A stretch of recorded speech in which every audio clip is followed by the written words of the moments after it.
This episode is brought to you by Granola, Brevo, Shopify, Blinkist, Strawberry.me, and Fabric by Gerber Life. If you're in back-to-back meetings and want to stay focused while still getting clear notes, try Granola totally free for 3 months at granola.ai/Kwame. To level up your marketing, head to brevo.com/anything and use the code anything50 to save 50% off your first 3 months. Ready to launch your business? Sign up for your $1 per month trial at shopify.com/Kwame. If you want to stay sharp and get the core insights from thousands of nonfiction books in just 15 minutes, start your free trial at blinkist.com/Kwame. To take control of your career trajectory, go to strawberry.me/Kwame for 50% off your first coaching session. It's like therapy for your career. And finally, if you're a parent protecting your family's financial future, apply in minutes at meetfabric.com/Kwame. Policies issued by Western Southern Life Assurance Company, not available in certain states. Prices subject to underwriting and health questions. Today's show is sponsored by Strawberry.me. Let me ask you something. Are you truly where you want to be in your career? Or are you waking up every day knowing that you're capable of more, but you're just not sure how to bridge that gap? Most successful people that I know, the ones that lead at the highest levels, don't figure it out in a vacuum. They have mentors and coaches guiding them. I've always said that the most important negotiation you'll ever have is the one you have with yourself. And for me, one of the toughest self-negotiations that I had to have was unlearning the belief that I could do it all by myself. Early on in my journey, I thought that I had to have all the answers, but I quickly realized that the fastest way to hit a ceiling is to work in isolation. It wasn't until I sought out mentors and professional coaching that I actually learned how to articulate my value and navigate the high-stakes pivots that got me where I am today. And that's why I'm such a believer in what Strawberry.me career coaching is doing. They're removing the guesswork and giving you a direct line to that same level of expertise. What I love about this service is that it gives you the clarity, strategy, and accountability that you need to turn your professional goals into reality. Whether you're trying to land a new job, advance in your current role, or transition into a completely new field, having expert guidance is a game changer. Instead of relying on guesswork or just waiting for the right time, professional coaching helps you to take control of your career trajectory. You'll identify the obstacles holding you back and develop a step-by-step plan that'll help you to move forward with total confidence. It's time to stop waiting. Go to strawberry.me/Kwame and get 50% off your first coaching session. That's strawberry.me/Kwame. It's like therapy, but for your career. Welcome to this masterclass edition of Negotiate Anything. With over 1,700 episodes featuring some of the world's brightest minds, we've carefully curated a couple of powerful conversations for you. What makes this so special is that you'll hear how different experts from different industries approach the same challenge in their own unique ways. Our goal is to give you multiple perspectives so you can build your own unique style. Success doesn't look the same for everyone, and in this masterclass, you'll see exactly why. Let's dive in.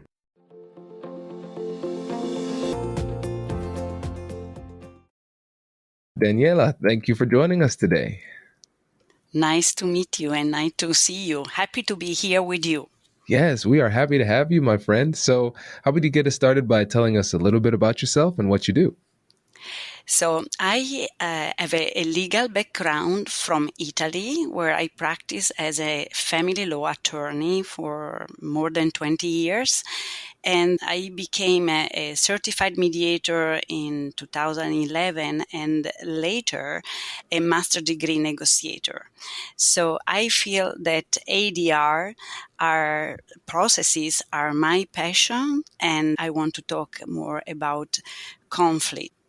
How to understand the issues behind conflicts, how to solve conflicts, and how to consider conflict as an opportunity to grow. Fantastic. No, we are excited about that. And I think your background is unique because you have a multicultural perspective. You have the legal background practicing as a family lawyer, and everybody knows family law is a very contentious aspect of the law. It's very heated emotions when families could be going separate ways. So there's a lot of emotion wrapped up in that. You have that mediation background, but you also did a little bit of hostage negotiation as well, as at least hostage negotiation training. Can you tell the listeners about that too? Yes, that was an experience not only in the classroom, but also on a practical side as a special training with the military forces in Italy. I could have the chance to be involved as the hostage negotiator there. And I wasn't prepared at all, so it was really realistic as an experience for me. Obviously, the emotional level is very high, and when you are there, you have just to start being focused on the fact that the hostages taker are people, and you have to understand and read behind the lines and their behaviors. You don't have a lot of time. You have to be quick and intuitive in those moments. When you start creating rapport with a person like this and giving the idea that you can understand, you can hear what this person has to say. So establishing rapport, this is the most important part. This is really insightful because when we think about nonviolent communication and just violence as a whole, a lot of times we go straight to the point where we will not tolerate violence, and I think that's a good idea. That's we should not tolerate violence, correct? But what you have really articulated well is the fact that yes, we will not tolerate the act of violence, but at the same time, we have to recognize that the violent person is still a person, and there's a reason behind what it is that they're doing in that moment. But for the person who is perhaps on the receiving end of the violence, or the person who is trying to stop the violent behavior, and we're talking about violence in terms of physical violence, or in most of the cases that we find ourselves in, it's emotional aggression, aggressive communication, those type of things. It's really difficult for us to maintain our composure in that situation when we're faced with that level of hostility. And so when you talk about building rapport under these circumstances, how can somebody build rapport when they're dealing with somebody who is acting violently? First of all, I want to make a premise here that the conflict is part of the human nature. We can't live in an environment without conflicts. And the nice news is that conflict means that there's a relationship which is ruined, damaged, compromised. And we are at the level of relationship here. When we are talking about violent persons, we are in a level of a sort of analphabetism under the emotional aspect.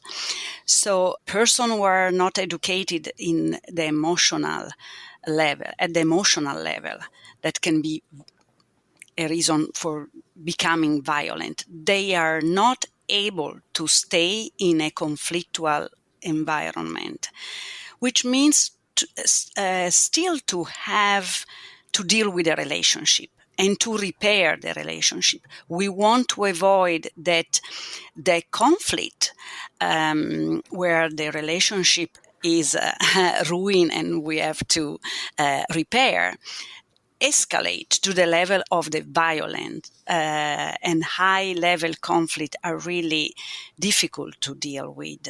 Like saying you have a conflictual situation and conflict hits you like a wave sometimes, big wave hits you and leave you astonished, without words, without strength, almost emptied.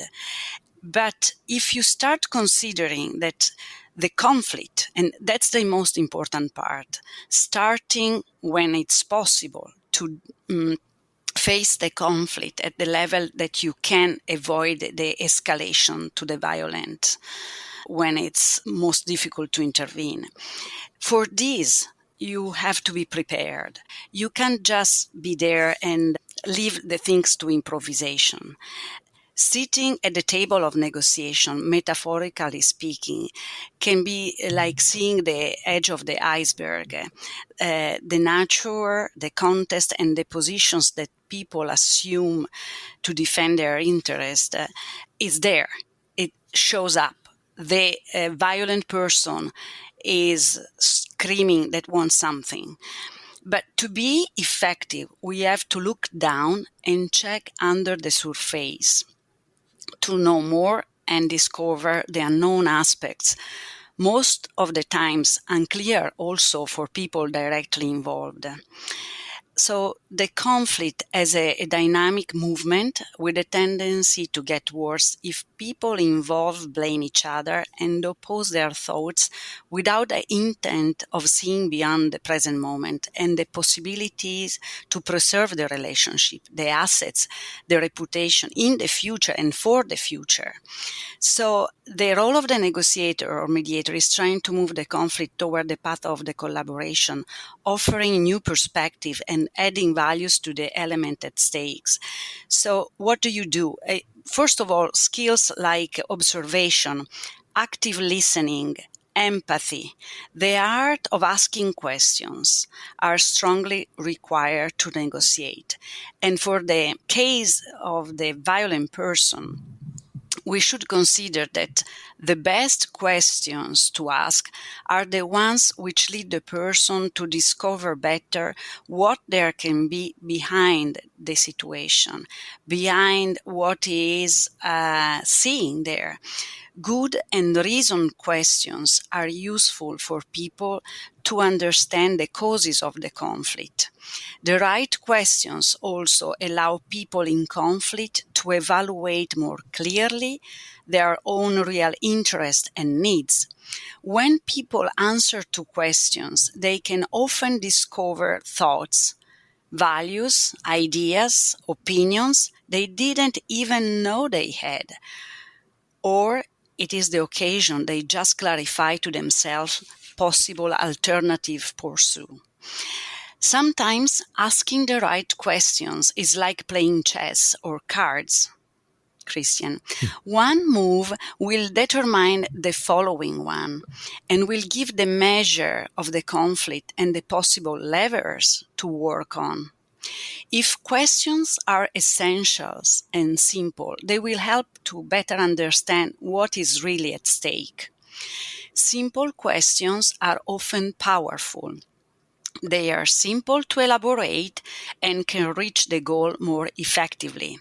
So let's say that we have the hostage taker there or the violent person. And I give you some examples of general questions you can ask, and they can really be effective. What do you want? How do you see the situation? Which is the real problem here? What is holding you back from doing this or not doing this? So the ability to ask the right question, especially at the right moment, makes people feel heard and understood. And this has an enormous impact on their perceptions and thinking process. You see, it brings people to access their thoughts in a more organized, articulate way. So they move away from an unstructured emotional reasoning towards the more analytical, logic side of the brain. And so they can reach a more balanced, constructive, and sometimes even creative decision-making process. So I think this is a secret, for instance, to establish rapport. And I would like to give an optimistic way here to consider conflict, as everybody is a negotiator without being aware of that. So better having the tools, the strategies, and learn how to do that. And the conflict that I want to show under a positive light as an opportunity to grow and change, it happens when the stakeholders are solicited to deepen the reality and discover the importance of the underlying relationship and the interest to keep it alive. So let's say that the conflict can be visualized as a dance where people involved try new steps of the dance. No, when you start a new dance, you don't know which are the steps you have to take. And metaphorically, this can be seen as different ways to communicate, to explore, to discover solutions and common interest, realizing situations where each party can be satisfied for long term.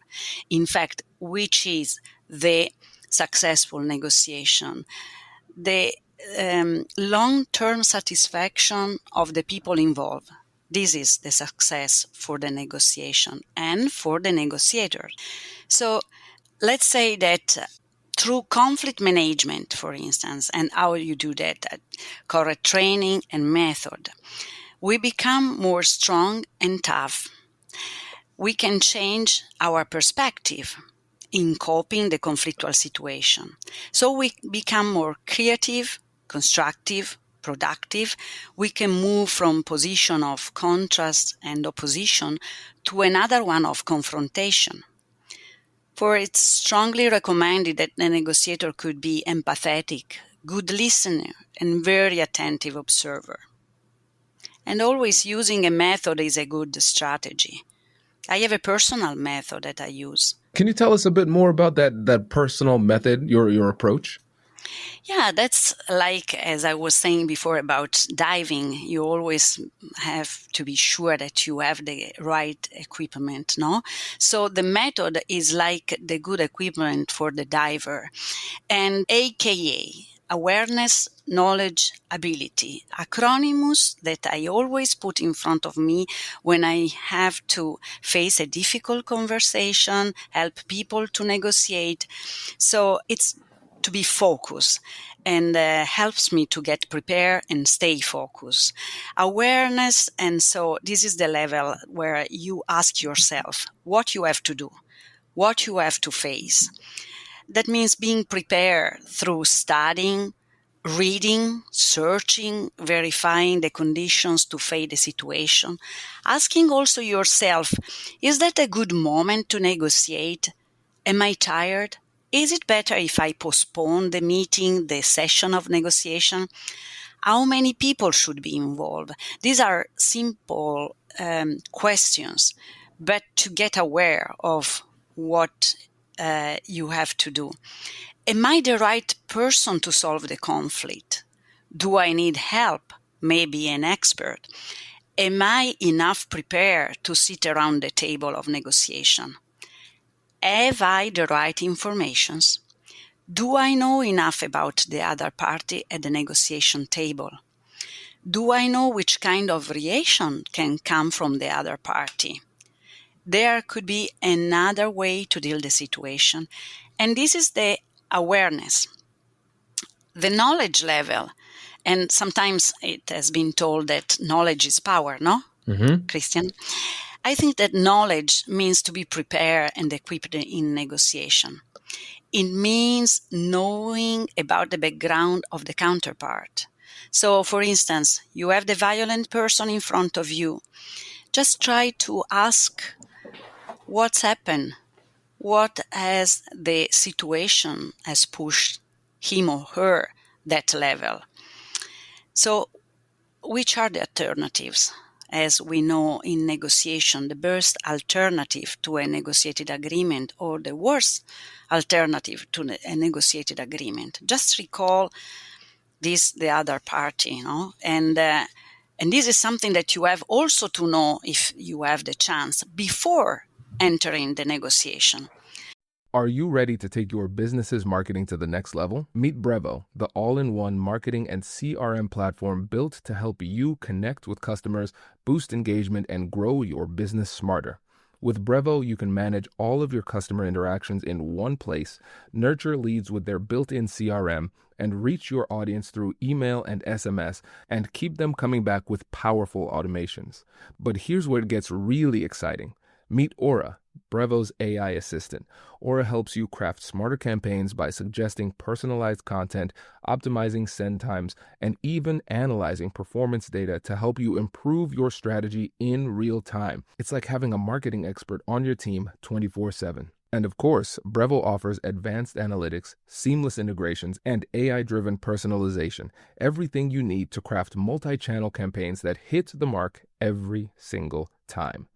Get started for free today or use code ANYTHING50 to save 50% on starter and standard plans for the first 3 months of an annual subscription. So just head to www.brevo.com/anything and take your marketing further with Brevo and Aura. Picture this. It's late at night, you're scrolling, and you see something that you've been looking for. You click, you add it to your cart, and head to the checkout. But then it happens. You can't remember your password. You don't have your wallet nearby, and you start thinking, I'll just come back to this later. And that's when you see it, that purple Shop Pay button. One tap, done. It's one of the smoothest checkout experiences out there, and as someone who has studied decision-making for a living, I can tell you, reducing friction changes everything. Shopify is the commerce platform behind millions of businesses all around the world and 10% of all e-commerce in the United States, from brands just getting started to major household names. With hundreds of ready-to-use templates, Shopify helps you build a beautiful online store that matches your brand style. It's packed with AI tools that write product descriptions, create page headlines, and even enhance your product photography, helping you to move faster. You can create email and social media campaigns to reach customers wherever they're scrolling. And you can manage everything from one place, from inventory to payments to analytics, without juggling multiple platforms. See less carts go abandoned and more sales go with Shopify and their Shop Pay button. Sign up for your $1 per month trial at shopify.com/Kwame. Go to shopify.com/Kwame. That's shopify.com/Kwame. And other questions you can ask yourself. Do I know if other people must be involved, for instance? There's somebody very important for this person that can be of help and influence for let him change his bad mood. Yeah. Do I know the point of view of my counterpart? Which is the real interest of the other party at the negotiation table? Do I know about the alternatives of the other parties? And then the acronyms lead also to ability, no? Awareness, knowledge, ability. And as I was saying, to recall yourself as a negotiator, that you need good communication skills, active listening, empathy, creativity, intuition, emotional intelligence, sense of humor, and being optimistic for sure. And what can I tell you? I would like to give hope in facing conflicts in future and violent person. In general, disputes, diversities, and conflicts won't be more scary and stressful if we will be able to think about the loop of conflicts as movement of an imaginative dance. As a consequence of this thought, Christian, we can convince ourselves that the opponent in the conflict is not an enemy, but is an essential partner in the mediations process, also to achieve our goals and satisfy our interests. I think this is great. And Daniela, one of the things that you said that was really interesting to me was the fact that the violent person, the person who is expressing themselves in a violent, aggressive, offensive type of way, is really demonstrating a lack of emotional intelligence. I think that's really interesting because it helps us to empathize with them a little bit more. I remember with one of our previous interviews, it was with Erin Upchurch. We were talking about difficult conversations in the diversity, equity, and inclusion space. One of the things that she said is that yes, people are going to say things that are offensive, that are hurtful, demeaning, and all sorts of things. And so she's able to look at them with compassion because she realizes it is just so unfortunate for you, not just the rest of the world and the people that you're impacting negatively, but it's so unfortunate for you to live in a way that you are seeing the world in this way, that you're navigating the world in this way. That can't even be an enjoyable experience for you. And so it's got to be sad and unfortunate that you're in that perspective. And so holding that person's dignity and seeing them as a person, like you said, for her was the key to empathizing and approaching it compassionately and asking questions, because it's not just that she's compassionate and empathetic in that role, in that position. It's also that she's genuinely curious. What made you this way? How did you come to this point? What are you trying to accomplish with what you're saying, right? And that's the curiosity that you're talking about. Yes. And in back to the experience I had in as a hostage negotiation in the training, I am always saying that wasn't a real situation, was a training. But the fact there, I was asking the name of these people, which is your name? So starting from the basic identity of the person, I show interest. What is so being curious and showing interest? Then obviously is an interest that can be strategic, but the other person who is not used to have this kind of conversation, maybe it's just violence against violence, and you start giving this person a dignity and a human dimension, and it comes to another level. This is a very effective and strong way to de-escalate the violence. What has happened to you? Which are the experience you have lived? What has pushed you to that level and to this level? Can we have another way to look at the situation? And so, as I was saying, always having the method, and you prepare yourself to also ask the right questions. Right. This is so powerful, Christian. The right questions at the right moment.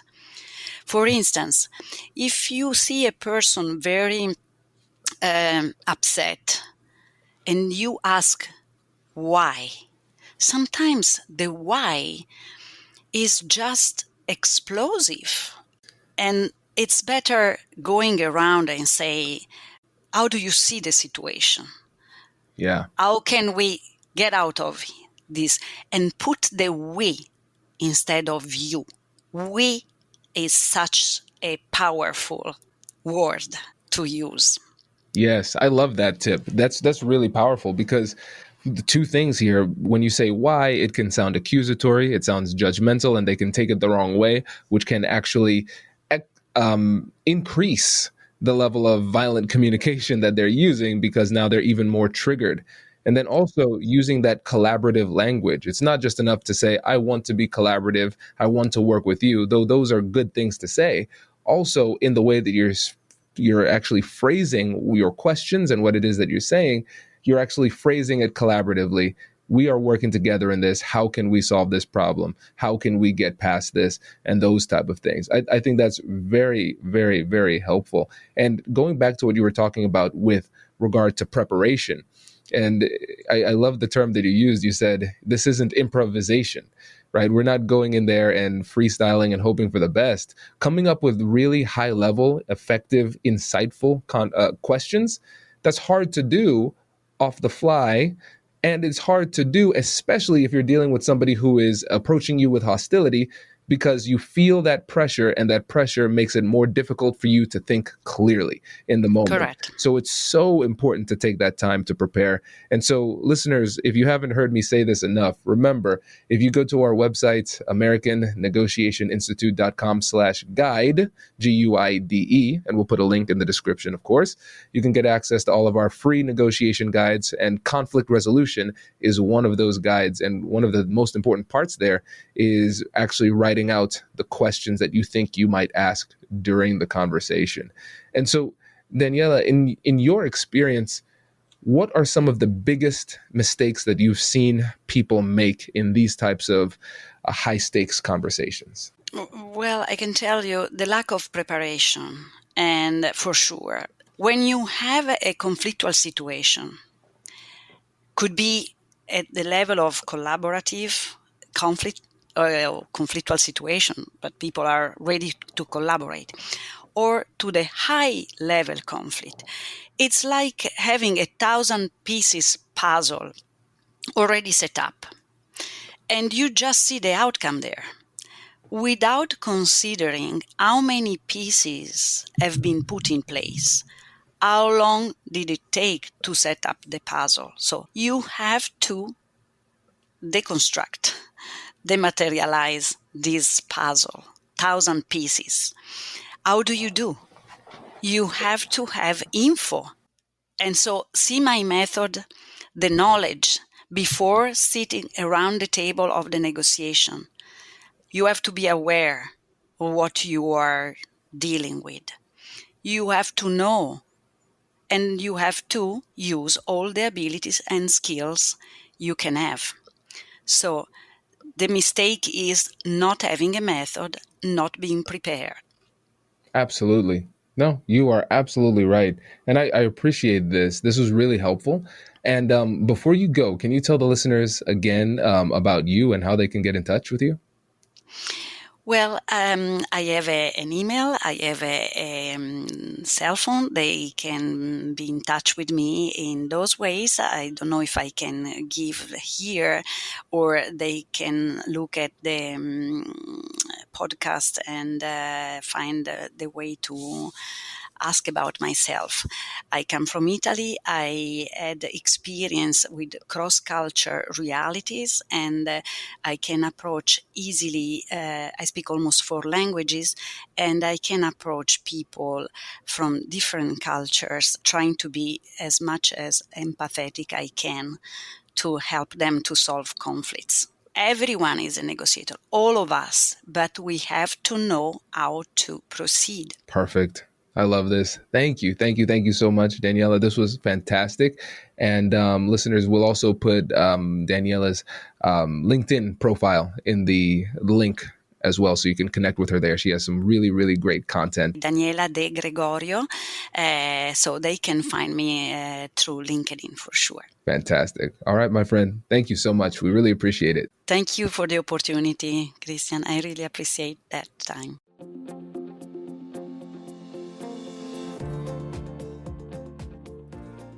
That was the first part of today's masterclass. Up next, we'll hear from another expert with a different approach, giving you even more strategies to add to your toolkit. Let's keep it rolling.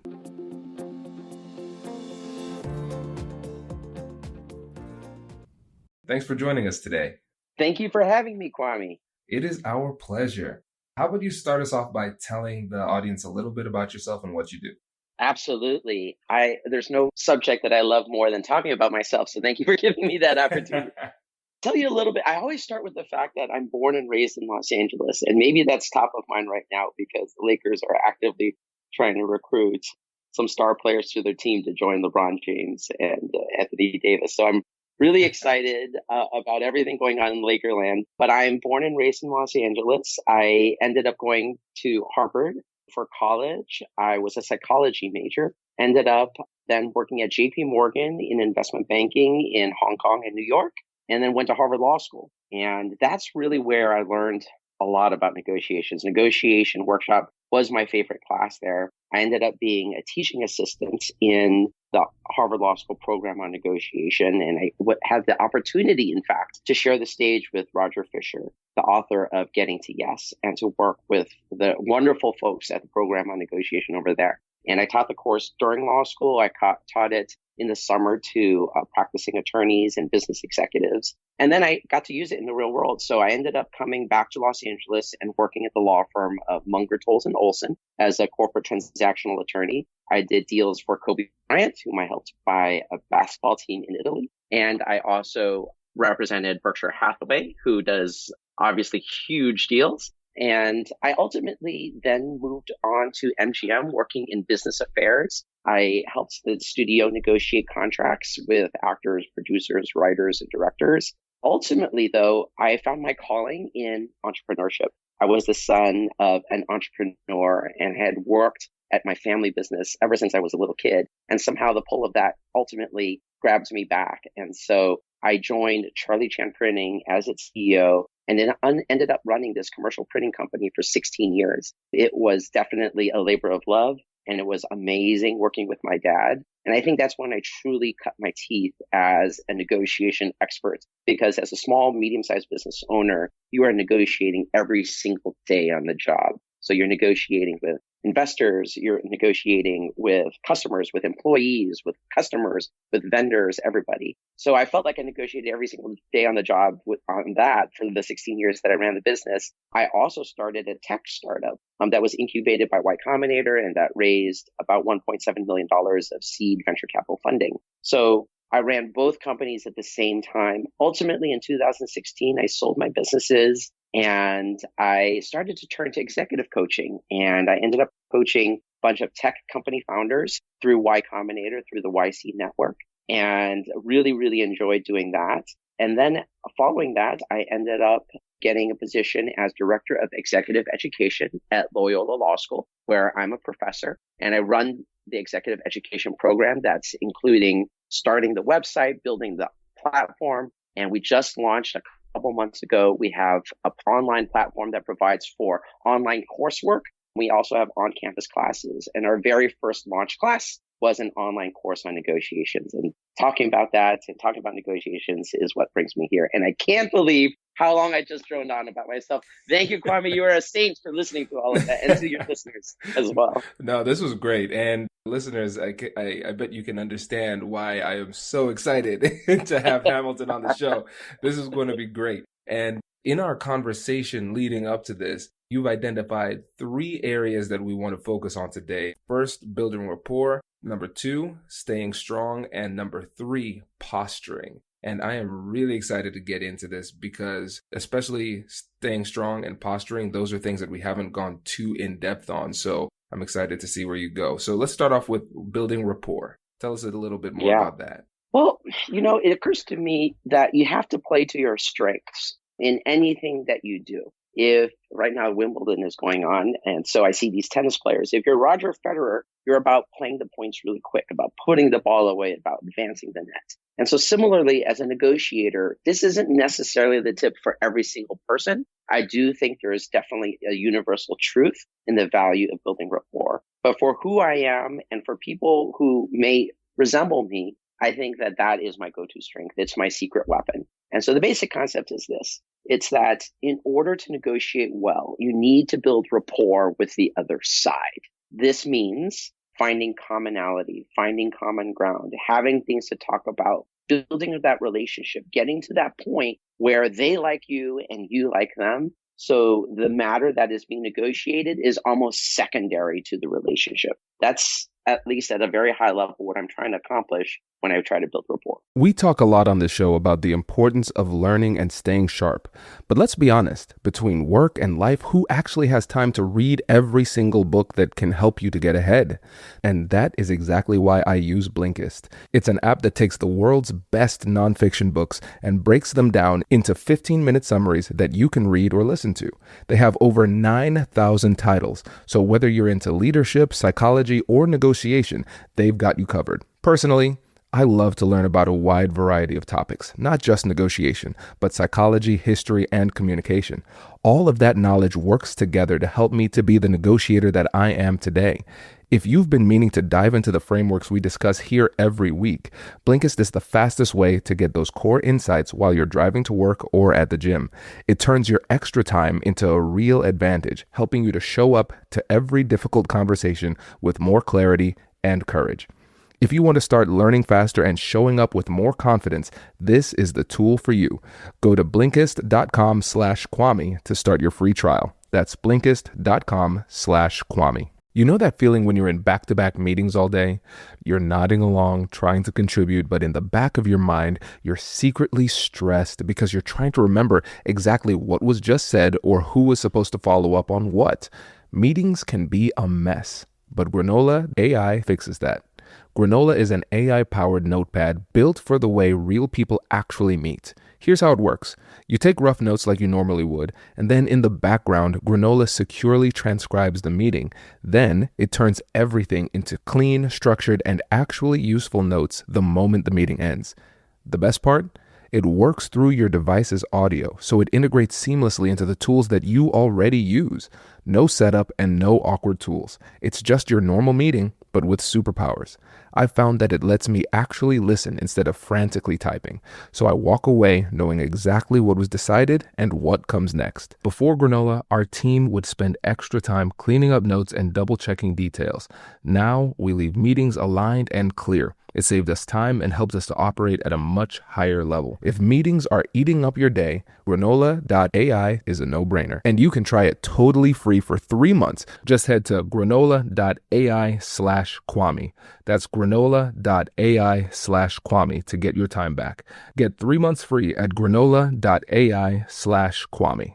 I love your response for 2 reasons. Reason number 1, I am a tennis junkie. And I love the fact that you brought in the tennis analogy, which was spot on. And number 2, I really like the fact that you recognize that based on your personality type, you use building rapport as a strategic tool. But you acknowledge that there are some people who do not have that personality where building rapport comes easily to them. So for that person, what advice would you have for them in this area? So I think anyone can still improve in this area. So even though Roger Federer is great at ending the points quickly, he still also has to be a consistent tennis player. So even though he's not a defensive player who's just getting the ball back all the time, like a Novak Djokovic, for you tennis nerds out there, he still has to be able to be strong in that part of the game. And same thing with Novak Djokovic. He can't just be getting the ball in defensively all the time. He has to be good at putting the thing away too.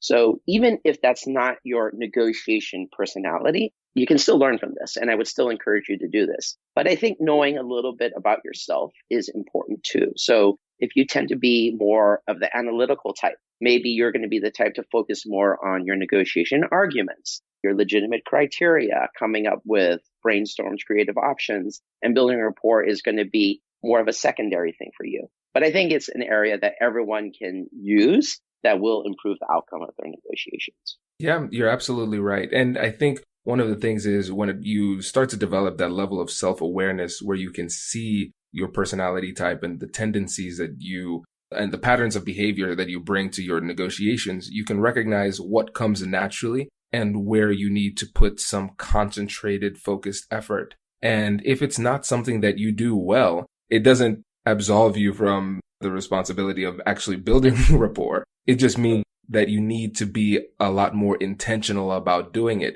And so for people who are more analytical, maybe what you do is you have a systematic approach to rapport. You say, I'm going to ask these questions and I'm going to spend at least 7 minutes before I introduce my arguments. I think you're dead on that as well. It's one of those things that people simply underestimate, especially amateur negotiators, is they think that the whole point is the negotiation itself, is the material itself. Some of my best negotiations have been the ones where for 99% of the time that we're talking to each other, we're talking about the Lakers, we're talking about Wimbledon, we're talking about stuff way on the periphery of the matter. Then finally we end with, oh, shoot, we should probably deal with the little matter of this dispute or this contract or this deal or this whatever. By then, the wheels are so greased that getting the agreement is a piece of cake. And that's just the last 1% of the negotiation. So I think if that's the structure of your negotiation where there is that much rapport building at the front, you can bet that the negotiation is simply going to go better. And it happens a lot in business. And why do you think this is so powerful? You know, my dad used to have a saying. I picked up a lot of sayings working with my dad over the years. But I noticed when I would go into sales calls with my dad, people would just love to see him. It was like a visit from Santa Claus. And people always tell me, your dad is so adorable. I love your dad. He's amazing. And so one day I was talking to my dad and he said, do you know why people buy from me? And I said, why? And he said, because they like me. And from anybody else, that would seem like such a self-aggrandizing thing to say, but it was absolutely true. The reason why people bought from my dad was because they like him. I don't know if you've ever been in a purchasing situation, let's say going even to a retail store, where you wanted to buy something, but the person that was going to sell it to you was so unappetizing that you're like, you know what, forget it. I'm just not going to buy it from you, even though you want the thing itself. Or times when you didn't even want the thing, but the person was so nice, you're like, oh, okay, fine, I'll get it. right? That happens to us in everyday life. So I think the reason why the rapport building is so powerful is that it is a big part of why people do deals with the people that they do. If they like you, they're more likely to make concessions, to help you out, and to give you what you want.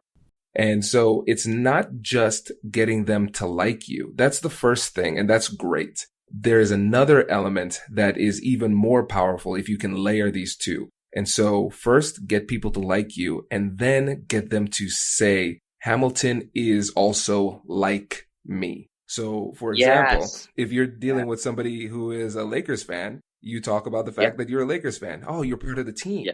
And so that Yeah. closeness is a persuasive tool that you can use during the rapport building process.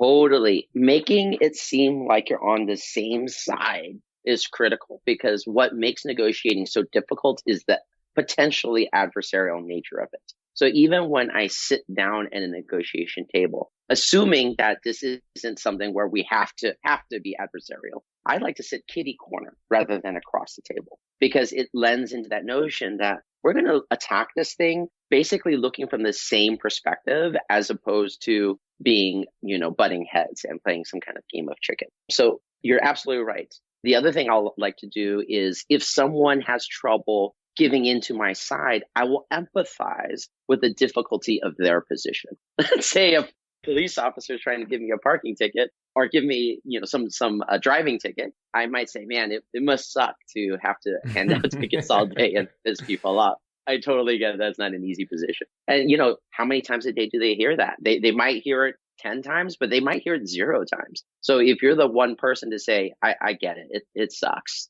I don't envy your position, I totally understand what it must feel like, they might just put that pad down and be like, thank you for saying that. I appreciate that. Because now you're showing that you are on their side. You're showing empathy. Absolutely. And that's the thing, too. I liken it to the law of physics. Every action has an equal and opposite reaction. And so if somebody is demonstrating resistance, either substantively and emotionally, and your immediate response is to negate what it is that they just said through argumentation, like, oh, you shouldn't feel this way, or no, you're wrong because XYZ. Now they're almost obligated to counteract what you said with an approximate amount of force. So if they do it like you are suggesting, they see, oh, Hamilton's on my side. He understands me. Now they don't feel the need to resist as strongly. Yes. Like a matador in the bullfighting ring. Exactly. You don't, as the matador, put your head into the horns of the bull or try to push them back at the snout. What do? You turn to the side and let them use their force against them so that they keep moving. It's like bullfighting. Let the thing go through, or negotiation jujitsu is a term of art a lot of people have used. So absolutely, you do not want to, strike the force head on. You want to try to redirect. Absolutely. And that often starts first with an acknowledgement. I mean, for your listeners, even hear us listen to the fact that we are complementing each other, that we are assenting to each other's notions, that we are adding our own little flavors, that we're layering the conversation on top of each other. That's what you do in a negotiation. And I feel like we're buddies already, right, Kwame? Absolutely. It's so funny. I already know when you're in LA, we're going to play tennis. We already know that. So. Absolutely. And then go to a Lakers game. Oh, yeah. Well, let's move on to staying strong. Tell us what you think about this. Okay. So it's not all pleasantries in a negotiation. I fully recognize, and you couldn't be in business and be in law for this long without realizing that you're going to have some negotiations which are hostile from the first second until the very last second. And so a lot of people shy away when they encounter the situation. In the fight or flight, they're going to want to flee. And so I think that the first thing that an experienced negotiator starts to develop is a certain resilience in a negotiation that's important. You need to be like a Bobo doll, so that even as the punches are coming, you continue to weather the storm and don't immediately start running for the hills. So a big part of this, there are a few little silly tactics that can help. One is it's very natural for people to nod in assent. So right now it's hard to say because we're doing a podcast and it's audio only. But if we were face to face, it's very common for one person to keep nodding as the other person keeps slamming them or advancing their side. So I advise my clients and students to keep their heads still. and not to keep saying, okay, okay, yeah, because all that does is give the other side a green light to keep going. Instead, if you keep your head still and you don't keep saying yes, okay, fine, it actually gives them this silence that makes people very unnerved and uncomfortable. And as a result, they'll feel more of a yellow light or even a red stoplight, stop going in that direction. So I do, everyone knows that Mike Tyson has that phrase that everyone has a plan until they receive the first punch, or some paraphrase of that. And I think that's absolutely right. In a negotiation, people are terrified and they may go in with a certain plan, but as soon as the other side starts knocking down, they back off. So what I would recommend is stay strong throughout the negotiation, feel conviction in your position, and weather the storm. It's coming. Absolutely. And I really love the advice that you gave there with not nodding your head, because it's so subtle and so powerful. Because one of the things that people crave in these difficult conversations is validation, right? Yes. And when you are nodding your head, you're validating what they're saying. And now if you pull that away and you stop acknowledging and validating what they're saying, then what they're reading in their mind is like, wait, we established some great rapport at the beginning of the conversation. We're buddies. Now I'm not getting that validation. I want that validation from Kwame again.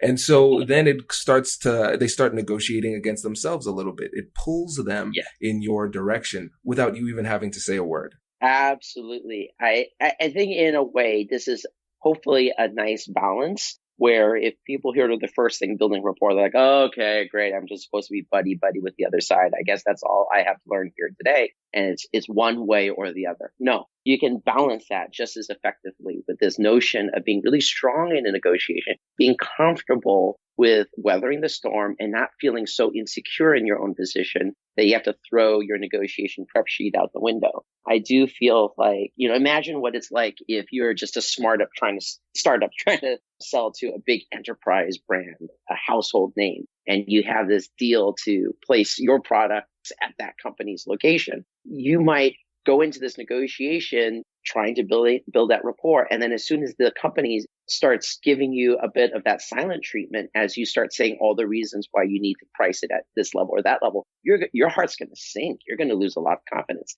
And by the flip side, if the big company is thinking, oh, this little startup is going to agree to anything that I say, and then they start imposing all of these restrictions and you're all silent, they're also going to feel as a human being that, oh my gosh, the love has been a little bit lost. So it's a subtle thing, and it's not necessarily to turn the whole negotiation dark. You still want to have that rapport, but especially in those confrontational negotiations, this is a tactic that I would consider employing. Absolutely. And I like what you said about the counterbalancing that this element has when you compare it to the building rapport, because when I watch Food Network and I see the judges critiquing the different foods, one of the things that they say is that it's one note, meaning that it is not very complex in its creativity, right? And I think great negotiators are beautifully complex. So if you're baking something and it's a dessert, of course it's going to be sweet. It's going to be nice in that regard. But a lot of times people are surprised at the fact that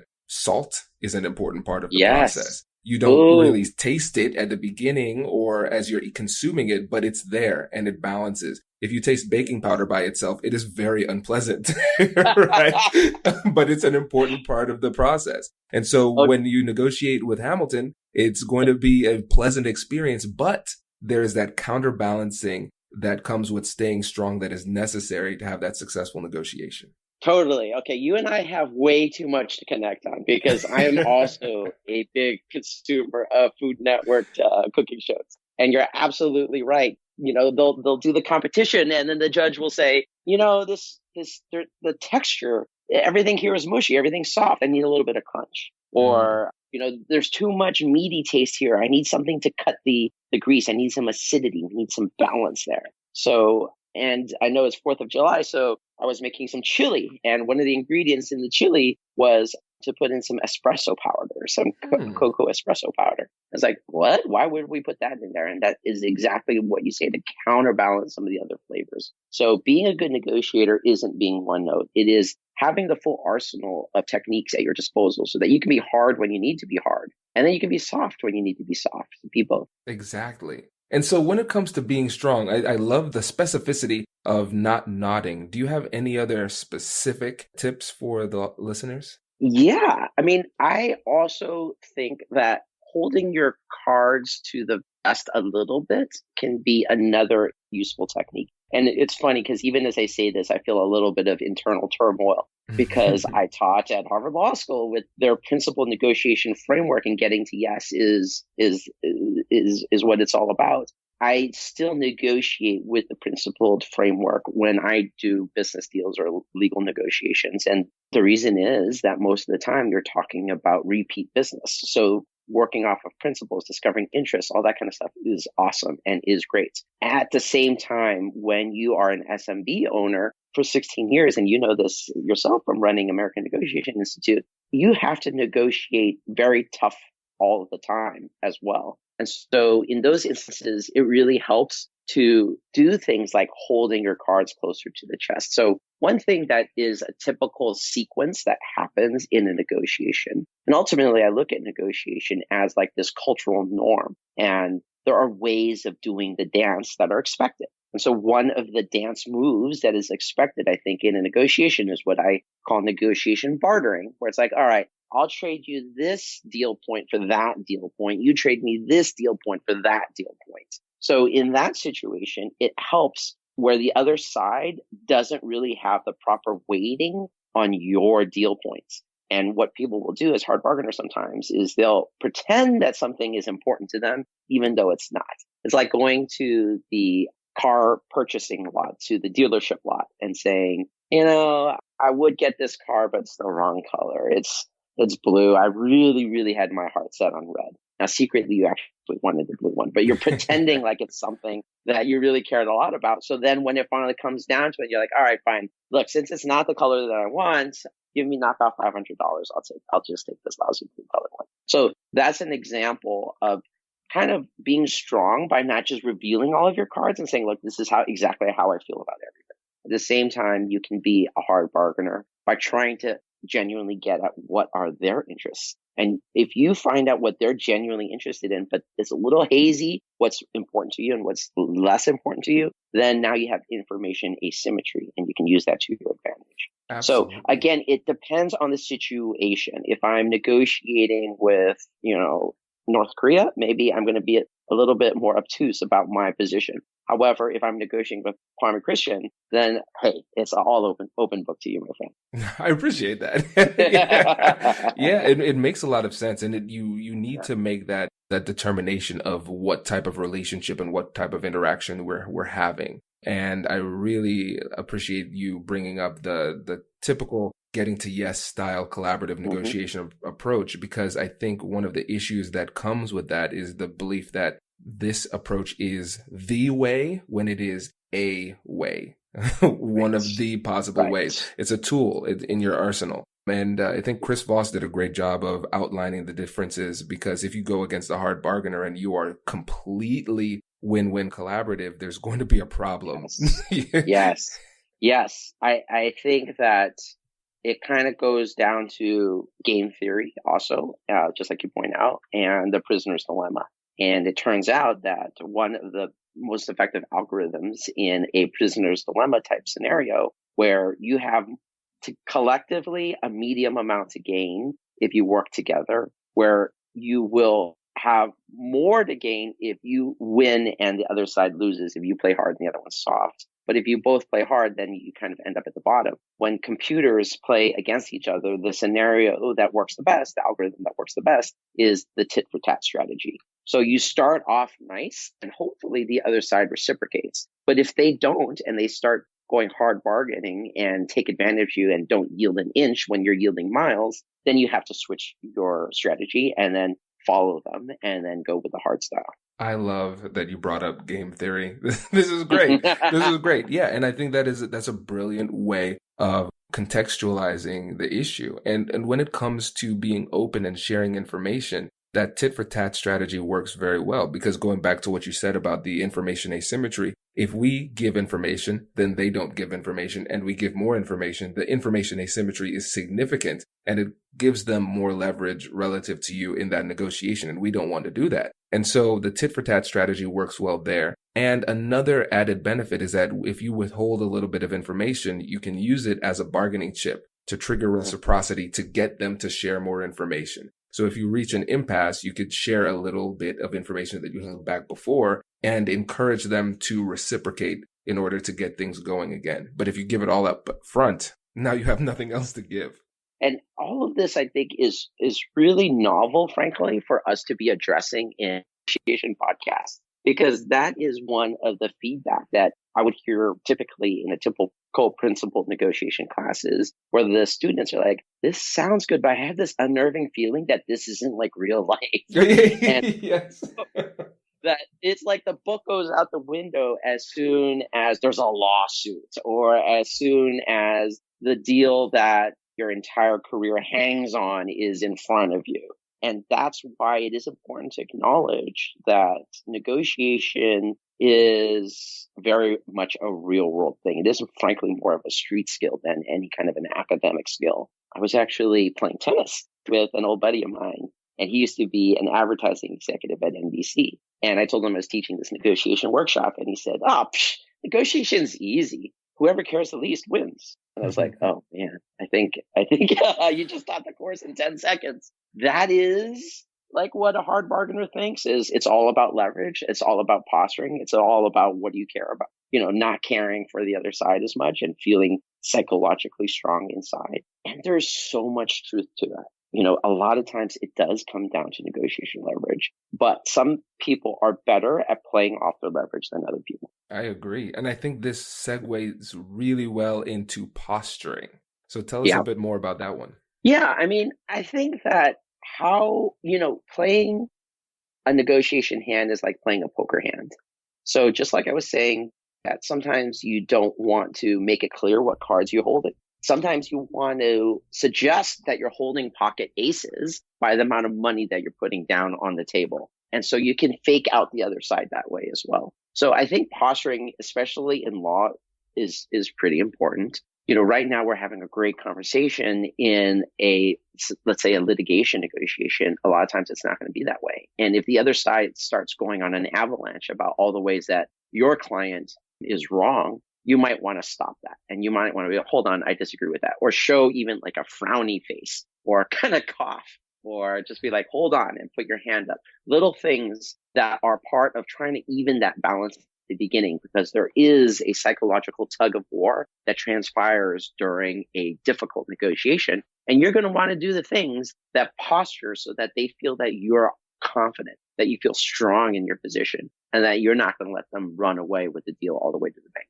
I agree. And it's such an important part of it. And I love the fact that with the 3 points that you provided, it started off really nice. And then, and then it just started to get darker and darker as we went on. But it's true. It's real. It's an important part of the game.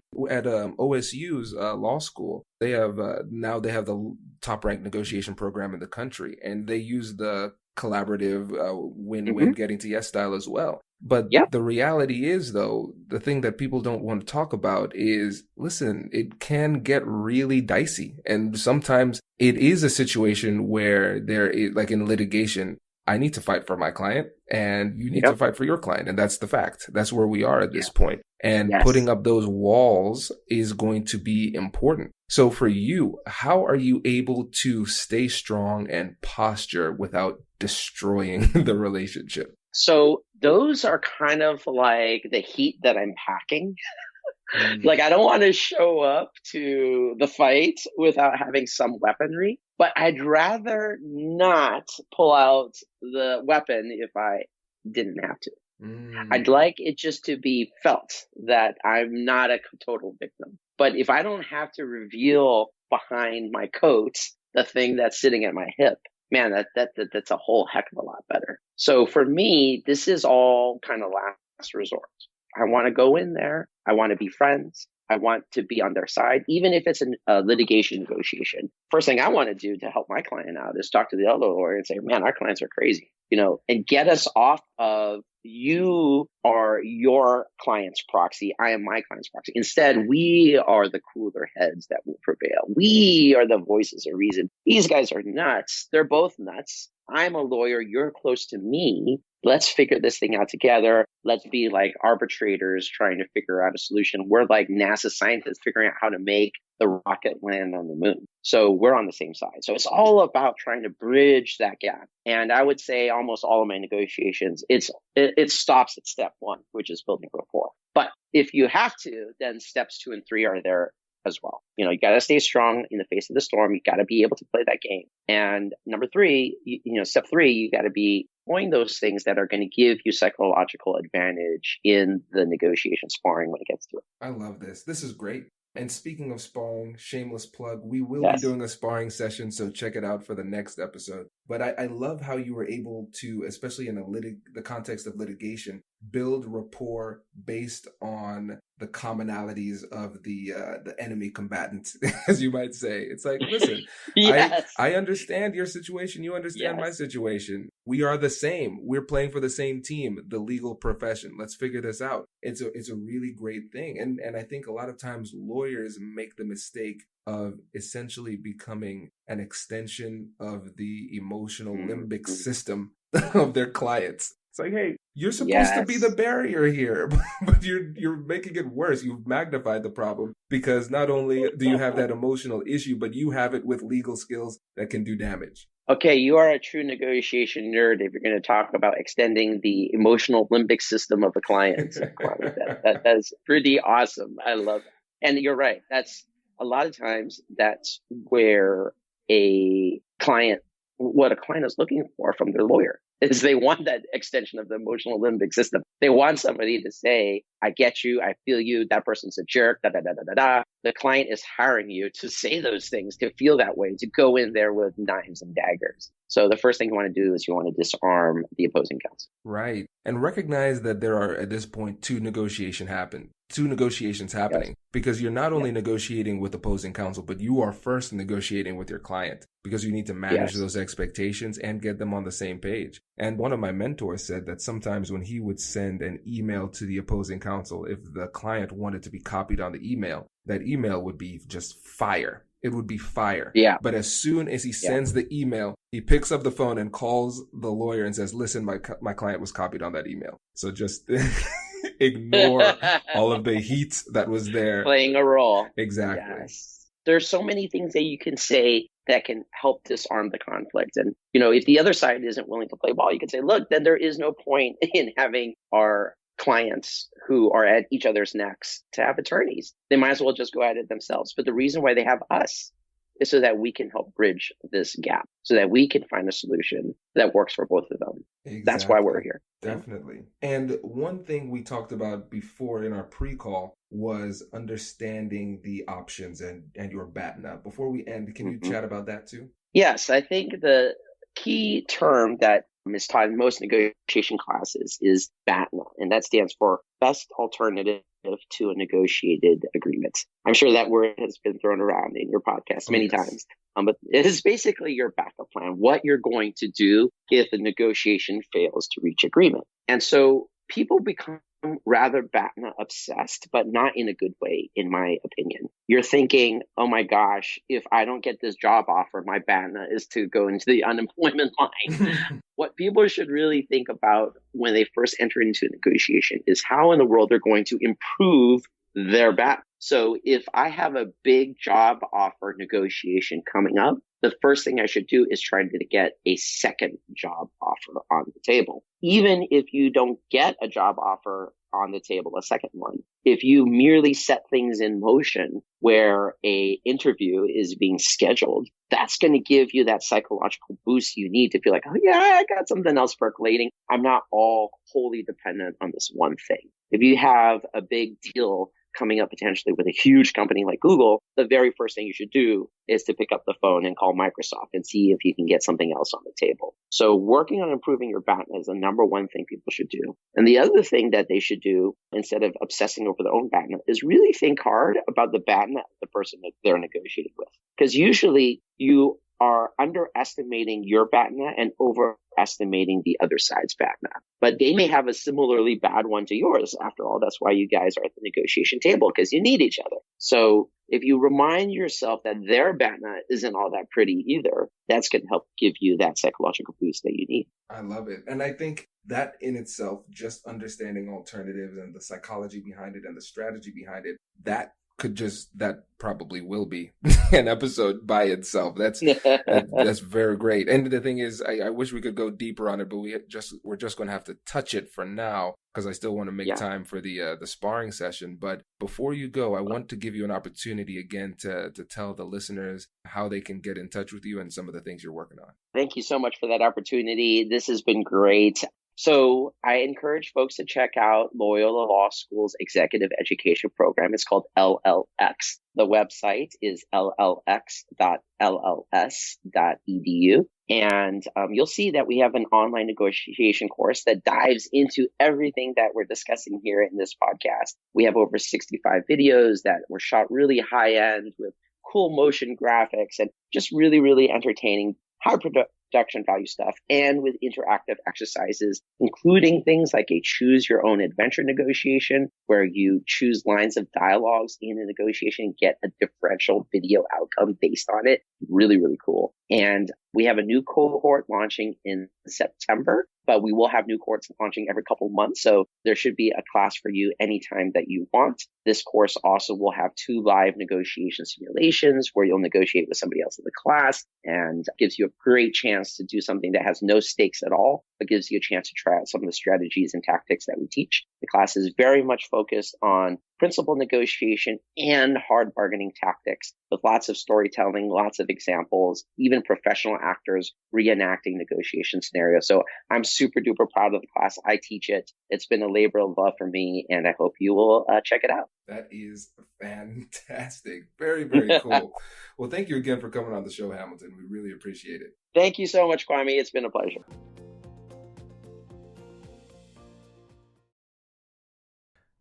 That's the power of a masterclass. One topic, multiple lenses, and real-world application.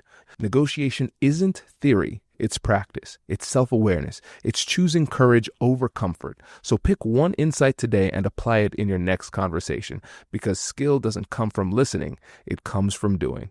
I'll catch you in the next one. Hey, if you're still here, that means you really like this episode. So why don't you leave us a review? 5 stars, please. That really means the world to us, and it helps other people find the show. And now, I will catch you later.